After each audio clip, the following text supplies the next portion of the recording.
Pag-ibig na malaya, karapatang igalang, pantay na pagtingin, boses naming pakinggan, respeto at pagkilala para sa bawat isa, proud na mabuhay nang walang panghuhusga. Itaas ang iyong kulay, raise your flag, ipagdiwang ang iyong katotohanan. Raise your flag sa pag-ibig at pagkakapantay-pantay. Bago tayo take questions from our media and our guests here, ano ba yung mga developments, di ba? Na piecemeal, sabi nyo kanina, may mga local ordinance for anti-discrimination, di ba? Like Quezon City, we have, no? Oo. So ano pa yung right The right to care of Quezon City, Quezon which is initiated City, by tapos Mayor Joy. Mayor Joy. Si Mayor Joy talaga, ano din, fairy godmother din, no, ng Yes. LGBT community. Oh. Actually, ang Manila, meron din anti-discrimination. Yes, Pero hinihintay natin na ma-challenge ito, no? Wala pang Wala pa gumagamit. eh. That's a good actually. Yeah, sa workplace ata ito, no? Oo. So parang itong last is at Mandaluyong, yung right to care din. Oo, nagpasa din. And Iloilo. Cavite, Iloilo yun. And the first anti-discrimination was, I think, in Angeles, no? City, Pampanga. Oo. Lahat po ito, we're very thankful, no? Sabihin naman natin, developments ito. Pero ito din po yung tinatawag namin na isang hakbang pasulong, 5 hakbang patras. Kasi ganito po yon. Pag lumabas ka po sa syudad na meron ng local ordinance, hindi na po yun igagalang, yung mga ordinansa. Yun yung problema po namin sa local ordinances. Kaya ang gusto natin is a national policy, yung buong bansa. Kasi like ako po, ay kunwari si Miss Vince, huwag naman sana Vince, no? Yung partner po niya, itatakbo niya ngayon sa ospital at siya ay inabutan sa isang syudad na wala naman yung right to care. Hindi pa rin po siya ang magde-decide dun sa emergency ng partner niya. Di ba? Kasi hindi covered naman doon. So ano naman po yung emergency niya, bibit-bitin pa niya sa Quezon City kung it's a matter of life and death. Yeah. So yun yung sinasabi natin, no? Kaya although we're very grateful to local policy makers, no? Na may mga ganito. Kumbaga, sumusuntok po kami sa mga ordinansa, local policies na ganito. And then, syempre, yung gender and development, no? Sa mga policies, we're testing it, no? Parang tayo, kasi si Julian po pareho kami galing sa isang ahensya before the Department of Transportation. Pwede naman natin i-reveal. So, yung challenge din namin, no? Depende pa rin yung sa government agencies. Ang ganda ng policy meron, pero it's up to the head or the department of how they implement it, no? Yung gender and development. Pero kasahog na po yun yung LGBT. Ang pagsabi pong gender and development, hindi na lang siya babae, di ba? Oo. Yes, yes. So, ayun. May mga concerns pa ba? Or developments? Yes, Patrick. Na pwede natin i-update naman. Sa mga ADO, Oo. I think yung mga tao, they have to understand that bawat LGU ADO is anti-discrimination ordinance. Anti-discrimination ordinance ng bawat syudad sa Pilipinas ay meron ding kanya-kanya mga IRR, mga implementing rules and regulations. So, bawat LGU ay merong kanya-kanyang listahan. Hindi natin masasabi na alam natin lahat yan, bawat syudad at ilan na lahat. O kung bukas may mag-a-adopt ng ADO, may bago na ng mga IRR, bagong pag-aaralan, ay yung mga gender, yung GAD, gender and development. Yan, oo, kasi may funding din yan, may di ba? funding yan, kailangan merong Oo, meron dapat kayong na-utilize, mesa tapos included na ang LGBT, kasi ang LGBT po, nagpo-fall din na may mga babae, lesbian women, Tama. bisexual women, trans women. family. Family. Pamilya. Oo. Tapos, I think they have to understand na yung bawat ordinance ay dadaan muna sa barangay level. Na may mga dadaan muna sa barangay na kailangan doon medyo mahabang proseso.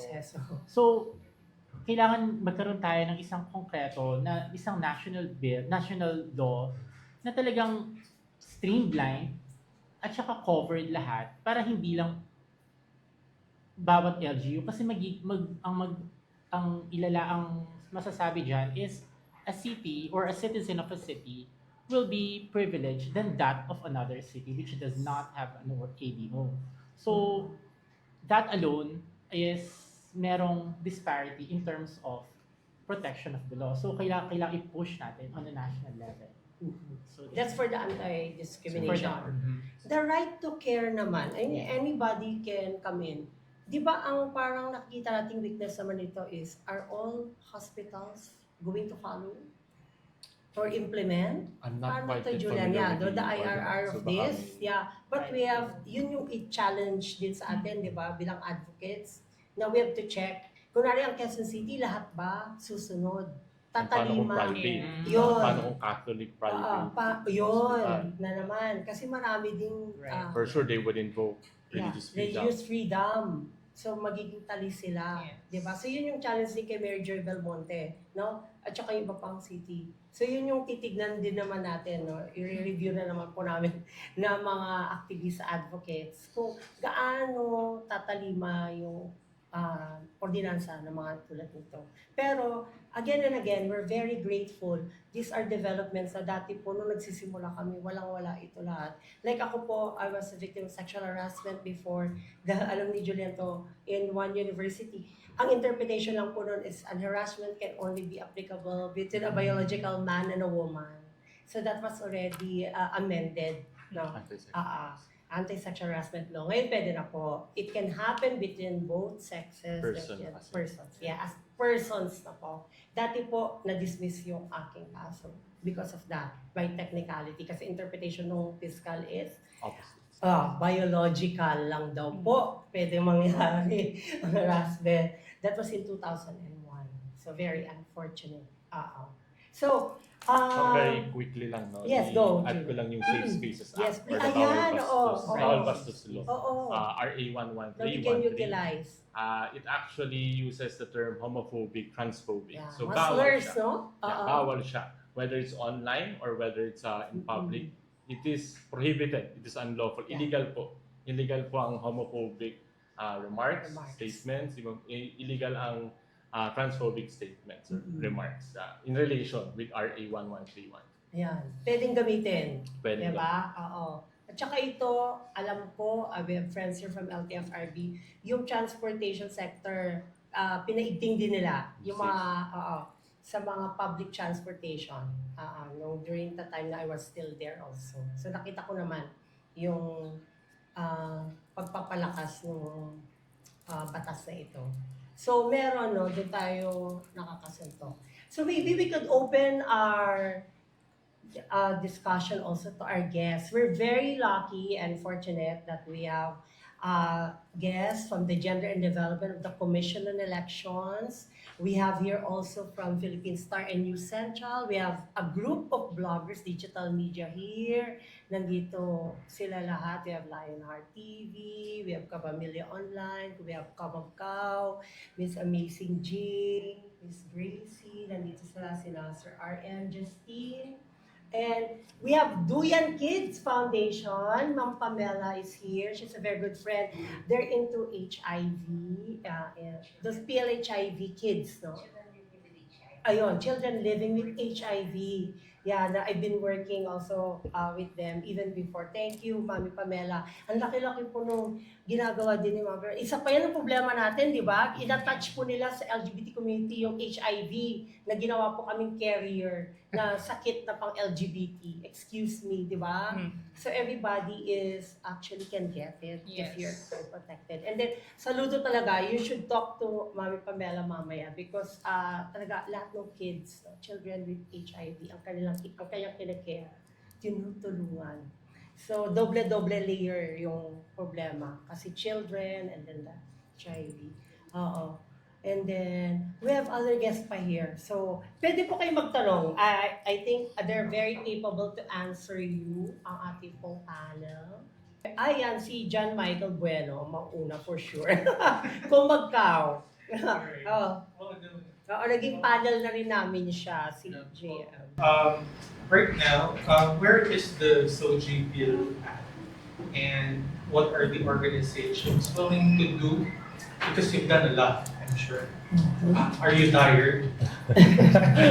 Are you frustrated about, of course, with the things that are happening both in the Senate and in the House of Representatives? It's also going to be a cause of delay for some of the Definitely. bills that are supposed to be passed. What are your current feelings about the non-passage of this OGS bill? Kami sa Ladlad, we have attempted to run for a seat in Congress in 2007, in 2013. And then, bawat taon na nag-attempt ang Ladlad magkaroon ng seat sa Congress, ay may mga kaakibat na mga kalaban na naranasan niya ng ating sinta ng Pilipinong LGBT, Miss Bems. Sa Ladlad, ang daming kumakalaban sa ating advocacy at nangunguna dyan noon ang ating simbahang Katolika at ang mga iba't ibang mga religious sectors. Kami sa Ladlad noon, lahat tinanggap na namin, lahat narinig na namin ng mga salitang immoral, wala naman talagang mga LGBT, hindi naman talaga kayo nag-exist. Tapos tinawag pa tayong mas masahol pa sa hayop, mas mababa ka pa sa aso. Pero may bisita lang sa Comelec, pero hindi sila po yun. Iba Iba po yun. Iba-iba. Mababait po sila ng commission elections kaya friends na po Nasa natin news naman sila. yan. May mga may mga files naman yan. History kasi yun, no? History Patrick? naman yun. Yung tinawag sa amin, nakadocumented ng Comelec. Documented yun. So, and blatantly, talagang they have their strong principle on their remarks. Kaya itong SOGI-SC bill, ito yung parang holy grail ng entire LGBT community at ang local advocacy. So kami sa Ladlad, we're reaching out to all the communities and we're reaching out to all the organizations as well as on the grassroots level to disseminate the information about the SOGI-SC bill and how important it is for it to get passed. Nandito pa rin ang Ladlad, nangangarap pa rin at susubok na magkaroon ng boses on a national level. Kaya hopefully on 2028, magkakaroon ulit ng pagkakataon ang buong LGBT na magkaroon ng boses sa Kongreso. Yan, nag-declare na po siya. Yeah. For Well, Ladlad. Well, si Ayan. Professor Nauna Dan po Antonio kayo Moto, dito, Recorded. Recorded. Oo. kasi ang Ladlad, yun talaga ang vision niya. Ang vision at ang mission is to protect all the Filipino LGBTQIA+ community and all the Filipinos to have law for a law to be passed for the protection of the entire Filipino community and not just the LGBT. So itong SOGI-SC ay nagpo-focus sa sexual orientation and gender identity ng isang tao. So yun ang kine-carry ng SOGI-SC bill. So right now we're so disappointed because it's been more than 2 decades. Lahat na ng aspeto, lahat na ng komunidad ay sumakay sa advocacy ng LGBT.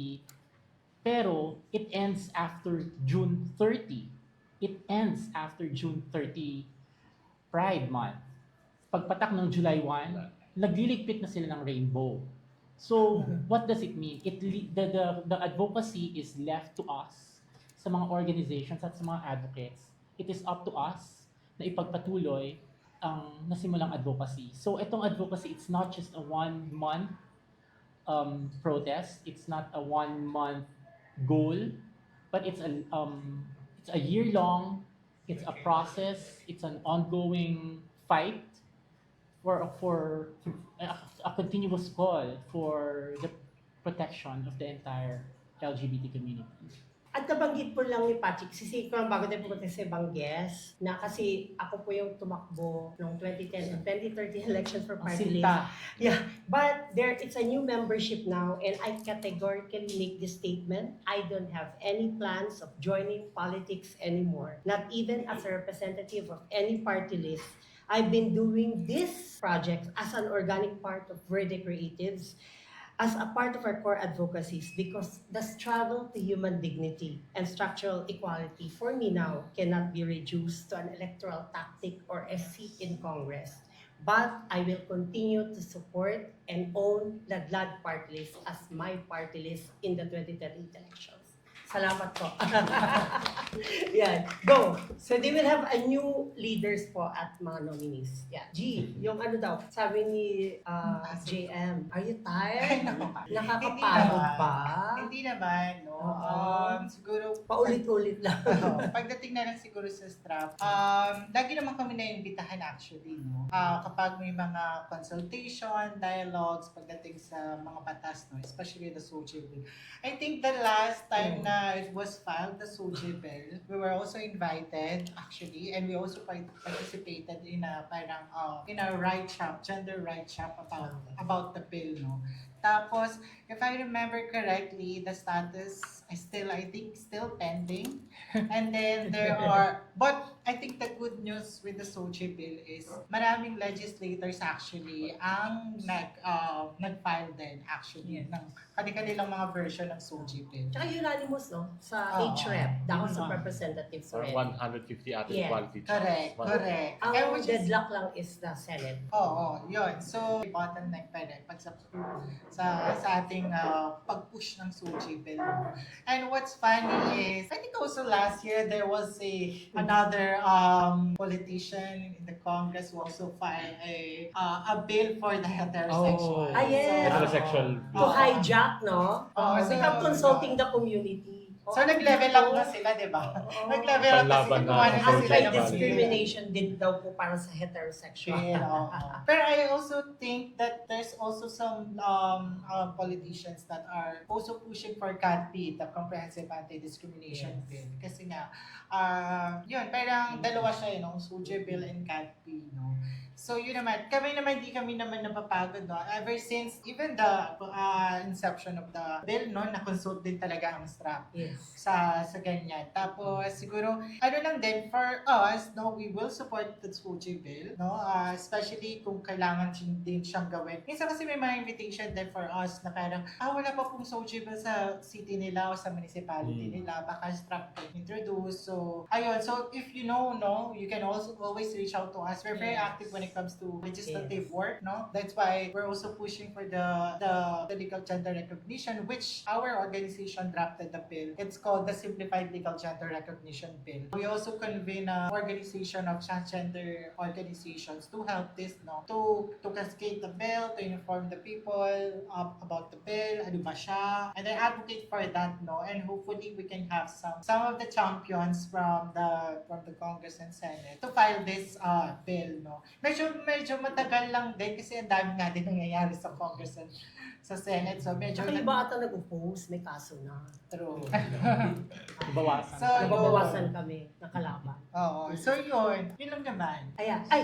May bagong question ba? May dadagdag kayong dalawa? Venus and Juliana. Bago tayo tumalon. Yeah, the very status, not familiar. Baka Yes. better if someone from HOR or her Senate yung sasagot. Not quite familiar. Pero please do correct me if I'm wrong. Muntik na tayo magka-near Miss 2017. Yes. Yata, ma'am. Yes. 2017. Nagka-problema kasi, delaying tactics yung period of interpellation. Relation. So, I think Suspend. alam natin yan kung sino at kung. And feeling talagang pragmatically speaking, I Yeah. hope hindi, pero talagang madedelay siya. The time we have the votes na eh. Yes, Pa we are- nagtatrack po Oo, kami. I mean- Kung ilang senador na papalit Yes, sa and amin. there were senators who But came forward yes. at nagsabi. Pero ginawa nila technical Yun na. nga eh. So, more of talagang naharang siya sa period of interpellations. Interpellations. And I think with the ongoing Senate flicks, talagang baka tumagal pa siya. Talagang medyo madali pa siya. And I hope matik. Venus. Siguro, tired? short and simple na lang, no? Tired? Yeah. No. Frustrated? Yes. Tired? We will never get tired, no? Kasi para sa atin, no? Siguro, Arami, for your question, I acknowledge lang, no? I have former colleagues here, Engineer Peñas and Attorney Patty. They're my colleagues from the LTFRB who also helped me with the gender and development with then Executive Director Attorney Peig. So, di ba, ang ganda ng ano po natin ngayong composition. We have government, private, the media. Yes, RM. Barbalicious.com. Blog. Given the lives of blogger. Yes. So, question ko po, if we can also tackle about religion. Kasi nga, since part po ng entertainment, so we all know naging trending politically yung nagiging comment po. Yung you mentioned si Alvin Aragon, regarding nga daw po dahil sa mga creation po na So, Papatulan pa ba women lang namin? po. Hindi, sige. Siguro, Go. comment lang po din sa ganung situation na sinasabi. Well, ako siguro- Until now kasi, Siguro ako, RM, as a long-time advocate and from Word the Creatives, I don't want to deal about religion. We have different interpretations dito yung matatapos. My Yes. interpretation of the Bible is very simple. My religion is someone that propagates love and acceptance. So, igagalang ko yung ibang pananaw, ibang pananampalataya. Sana sila igalang din nila, kami. Kasi kami training ko sa ladlad doon. Ibabalik ko siya parati sa plataforma ng human rights. Hindi sa plataforma ng Biblia o kung anong paniniwala natin. Kasi magkakaiba hindi talaga tayo matatapos. Yes. Di ba? Because magkakaiba tayo doon. Yeah. So, Well, sabi nga ni Ate Bebs, no, it always boiled down to sa word na respect, no? Even though magkakaiba ng religion ng mga tao, even though magkakaiba ng paniniwala ang mga tao, yung respect, kailangan pa rin natin ibigay yan. Kahit gusto natin yung isang taong ayaw natin, we still have to respect that person because us, ourselves, we want to be respected. So, Alvin Aragon, if you want to be respected, respect other people. Thank you. yun ang magandang SOT. additional na lang po, since before, we're parang yung regarding po sa third restroom po, and now po we're seeing na po na meron ng mga yung all-gender restroom. So, our would react na lang po na kahit paano may provide po siya sa community po. All-gender restroom po. Siguro, sagutin ko, no? Kasi lagi ang issue ng Trans. bathroom ay sa Yes. Trans. No. Issue po yun ng transgender people. Oo, lagi po. Siguro, I think, yung pag-create kasi ng another bathroom, no? Parang it gives a message na parang we're not part of the society. And we're not part of the gender binary. So parang malakas pa rin yung paniniwala ng gender binary, na babae at lalaki lang, ganyan, no? Pero kung titignan naman natin, no, ang paggamit naman talaga ng restroom ay, di ba, for your own comfort. Yeah. Hindi ka, magna-number 2 ka, ganun, no? So, hindi ko rin talaga nagigets, no, bakit nagiging issue siya, no? Kasi, I never heard anything or any, maybe news or stories that a transgender woman, no, attack a woman when they enter the bathroom. Siguro, yung mga ganyan kasing pagtingin na hindi dapat mag-CR mga trans women sa women's bathroom, no? Ang madalas nagkasabi niyan ay yung mga kalalakihan, no? Na they say that they want to protect women, no? Pero sila naman din yung dahilan bakit nakakaranas din ng karahasan. Madalas, no, ang mga kababaihan ng violence, you know, even the intimate partner relationship, there's also a violence there. So, ayun lang din. Siguro, sana matapos na din yung issue na dapat ang bathroom ay for women lang, no? It's for everyone, no? So, yun lang naman. Siguro natin to add to that, no? Kasi may mga companies na nag-a-ask ng consultation from me when it comes to, you know, those kind of cases. I always push for them to use the term all-gender restroom instead of the third gender restroom, no? All-gender restroom, why? Kasi ako nga sa company ko, lagi kong sinasabi sa mga tao ko na kaya nga all-gender yan eh. Everybody can use that. Hindi lang siya for the LGBTQ+ community, hindi lang siya for the PWD people, no? It's for everybody, no? And sabi ko nga, mag-restroom lang naman kayo. Anong issue doon? No? So, yun din yung pinapush ko sa ibang companies na nag-ask ng consultation. Also to add, what's actually Yes. worse is, yung trans women pa nga yung nakakaranas ng violence. Actually, we Yes. actually help a transgender person. She was attacked in the bathroom ng isa sa mga parents nung nag-CR doon, no? Dahil gumamit daw siya ng bathroom. So, it resorted to violence, no? Na gumamit lang siya ng bathroom na pwede namang magkaroon ng dialogue or a normal conversation, but it resorted to violence. And what's funny there is, yung tinulungan namin trans woman, no? Yung nanakit sa kanya, no, nag-file pa nga ng Safe Space Act, which actually later on, dinismiss din siya. Tapos, ayun, natulungan namin isang trans woman na makalabas sa kulungan kasi pinakulong siya noong time na yun. So, yun. So, that's the reality, no? Hindi talaga yung mga trans woman uma-attack sa mga kababaihan pag gumagamit sila ng female bathroom. We are not a danger to everyone. Yeah. And even to women when we use the bathroom. So, It's a nature's call. Yeah, gusto lang naman namin mag-CR. I hope Araneta is already correcting this, diba? Kasi sila po yung isang may problema dati. Yeah, we talked with the management already. Yung security guard na pinasok yung trans woman. I hope they learn from it, no? From these mistakes. Kasi dapat na... Raise your flag, we'll